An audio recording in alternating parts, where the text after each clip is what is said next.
দর্শক, এবার আমরা খুলনায় যুক্ত হব এসএসসি ও সমমান পরীক্ষার ফলাফলের খবরাখবর জানতে। আমাদের সহকর্মী রয়েছেন নূর ইসলাম রকি। রকি, খুলনায় এবার পাশের হার কেমন দেখছেন?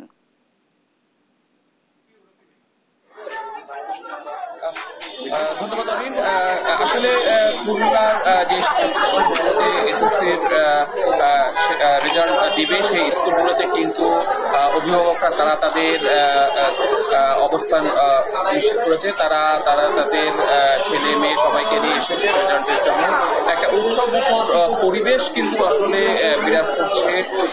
আমরা খুলনা জেলা স্কুল, খুলনা সরকারি কর্নেশ্বর স্কুল, বালিকা বিদ্যালয়, ল্যাবরেটরি স্কুল, বিভিন্ন স্কুলে যে পাশের হার কিন্তু মোটামুটি ভালো। তবে আমাদের পূর্ণাঙ্গ পাশের যে হার খুলনা জেলার, এটা দিতে আরো কিছু সময় কর্তৃপক্ষ নিচ্ছে।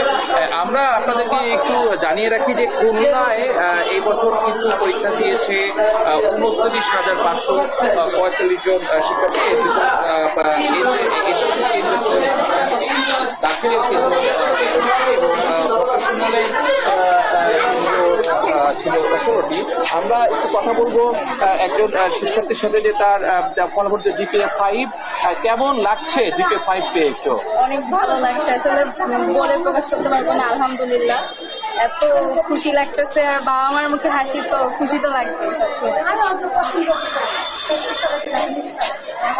আমরা একটু দেখতে পাচ্ছি যে এখানে যারা জিপিএ 5 পেয়েছে তারা কিন্তু ইতিমধ্যে বিভিন্ন কম্পিউটার দোকান থেকে তারা তাদের রেজাল্ট শিট সংগ্রহ করেছে এবং তারা তাদের গার্জিয়ান যারা প্রধান শিক্ষক আছেন তারা সকল পরীক্ষার্থীদের নিয়ে কিন্তু তারা এই 5-এর অবস্থান বরাবরই থাকে। আমরা জানি খুলনা সরকারি কর্নেশ্বর স্কুল এটা একটা ঐতিহ্যবাহী স্কুল এবং এই স্কুল থেকে আসলে জিপিএ 5-এর রেজাল্টের পরিমাণ সব থেকে বেশি। আমাদের আর কিছু সময়ের ভিতর আমরা আপনাদেরকে জানাবো যে আসলে টোটাল স্কুলের রেজাল্ট কি অবস্থায় আছে। অরিন, খুলনা থেকে স্কুলের ফলাফল সর্বশেষ এই আমার কাছে। অরিন। রকি, আপনাকে ধন্যবাদ। দর্শক, খুলনা থেকে যুক্ত হয়েছিলেন আমাদের সহকর্মী।